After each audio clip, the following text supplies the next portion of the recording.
Welcome to the Jack Jones Show. Repeat after me.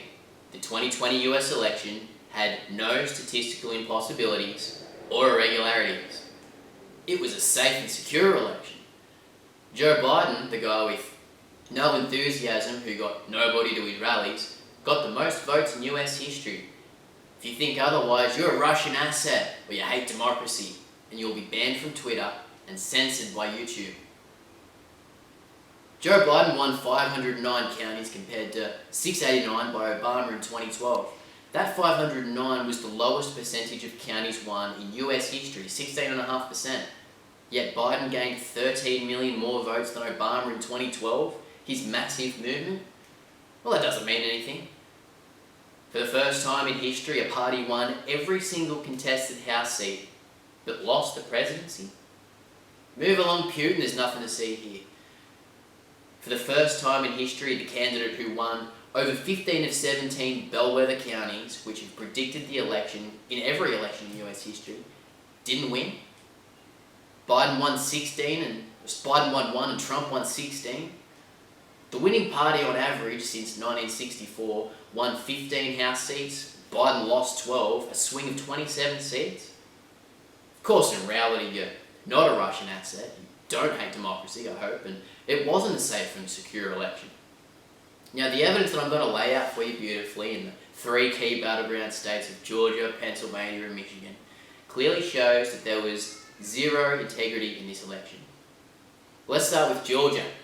In Georgia, Trump looked like he was going to win the state on election night.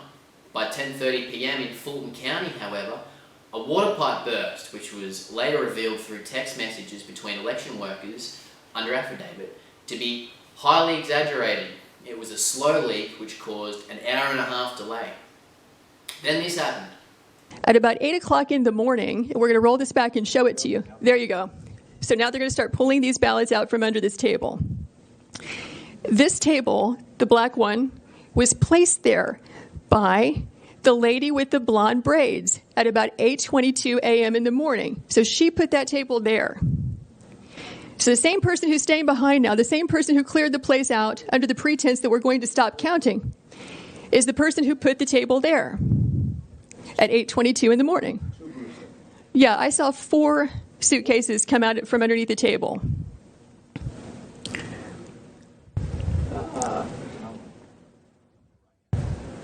Yeah, upper right hand, you see the gentleman in the red. So he just pulled one out.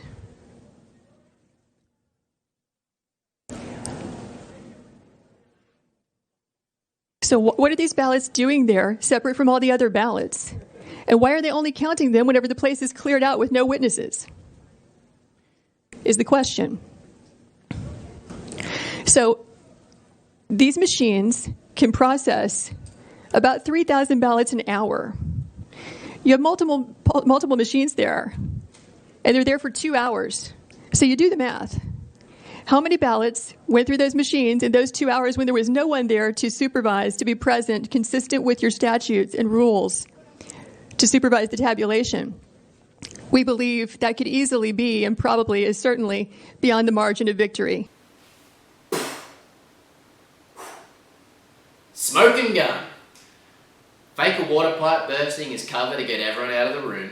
And then when Trump's about to win, roll the suitcases out, sweetheart, we got a state to rig. Check out this graph.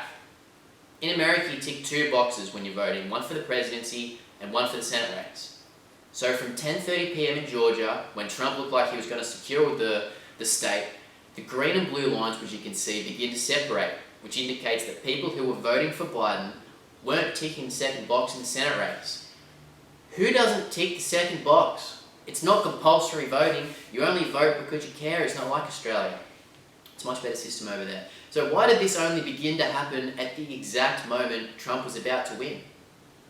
Well, I think I know why. Maybe it was because poll workers were scrambling to get ballots in and just tick Biden. Well, when you consider also that Biden got 98% of votes out of a batch of 23,000 in Georgia at 12:18 a.m. and 9 affidavits from recount workers said that at the exact same time there was an unusual batch with pristine sheets, no creases, different texture, perfect bubbles, all for Biden. What a surprise. There's also this vision of a Georgia poll worker scanning the exact same stack of ballots 3 times. Have a look.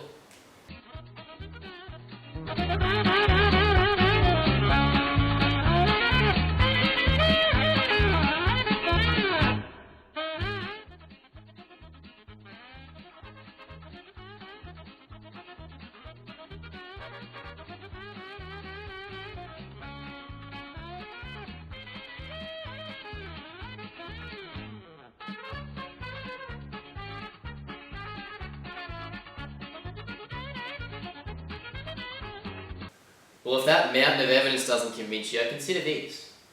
In Georgia, Biden gets 65% of the mail-in ballots. Right now, in 2016, 213,000 mail-in ballots were received. There was only a rejection rate of 6%. In 2020, there were 6 times as many mail-in ballots, 1.3 million. So you'd think there'd be a much higher rejection rate with 6 times more ballots. Maybe even 10%? Nope. Stayed the same? No. Halved? Nada. Quarter? No bueno.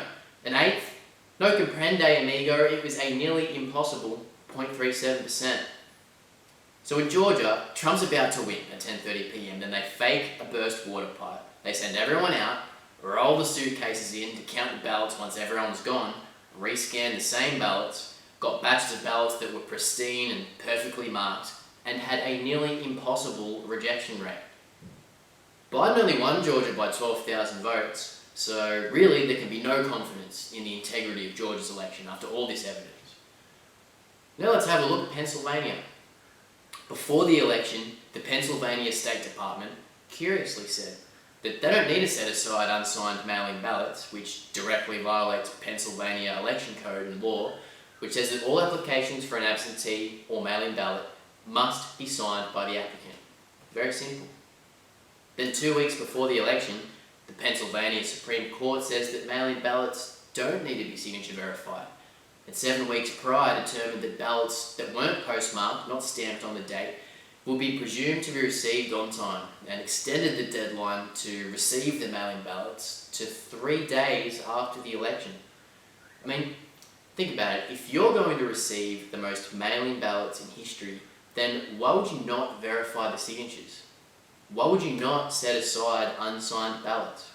Why would you not enforce postmarking of ballots, and why would you allow mail-in ballots to be received and counted 3 days after election day? It's a very simple answer, because fuck you, that's why. Let's have a look at Michigan. Michigan's constitution very clearly says that absentee ballots can be requested without a reason. However, Michigan sent 7.7 million registered Michigan voters mail-in ballots. Why? Michigan Secretary of State Jocelyn Benson, Democrat, also violated Michigan law in June this year when she allowed absentee ballots to be requested online without signature verification. Now that's pretty big when you think about it, because 3.2 million mail-in ballots were cast in 2020 in Michigan, compared to only 580,000 in 2016. It was 57% of all votes in 2020 in Michigan. Secretary of State Benson very clearly unconstitutionally modified Michigan's election rules, which resulted in the distribution of millions of absentee ballots which were not requested and did not require signature verification.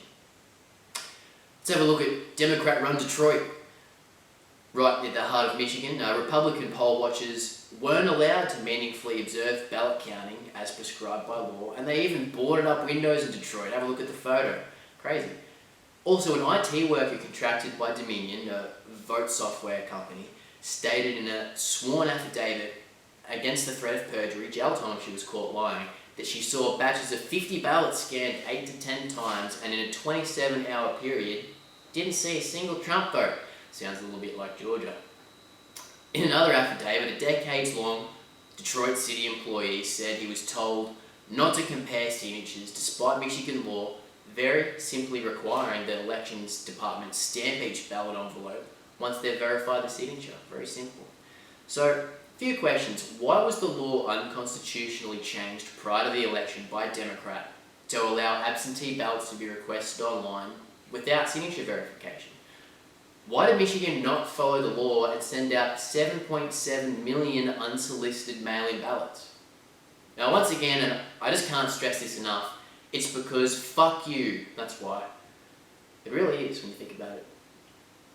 There can be no confidence in the integrity of the election in these states and others. I don't have the time to get to all of them: Arizona, Nevada, Wisconsin. Yet Joe Biden just won the Electoral College. So what happens from here is the question on everyone's lips. Well, the Constitution, Article 2, Section 1, very clearly states that the President of the Senate shall, in the presence of the Senate and House of Representatives, open all the certificates and all the votes shall then be counted. The person having the greatest number of votes shall be the President. So what does all that legal mumbo-jumbo mean? Well, Vice President Mike Pence, he'll be the President of the Senate on January 6th when they go to vote on who's the next President and certify the Electoral College results. And Pence will have the authority to accept or reject motions on the floor. So if one House member objects to Pence on a state's electors and a senator supports this objection, then the House and Senate will vote. They'll vote separately, and the vote in the Senate is per senator, with Pence getting the deciding vote if it's tied as President of the Senate. And Trump currently holds a lead in the Senate. And in the House, even though Democrats hold the House, it's not voted per House member. It's voted per delegation per state. Very different, because Trump holds a lead on that 30 to 20. So if they vote along those lines, Trump gets a second term. Now, they tried this January 6, 2001 with Al Gore. 12 House members raised objections, but no senator would support the objection. And Vice President at the time was Al Gore, who was actually the candidate for president that they were deciding over. He couldn't accept the objections because 12 House members but no senator to go with it. So what's the takeaway from all this? Well, the takeaway is that the lack of integrity in this election means that senators and House members will, I think, pretty likely object to Congress moving that Joe Biden won the election. And on January 6th, I'd expect some fireworks.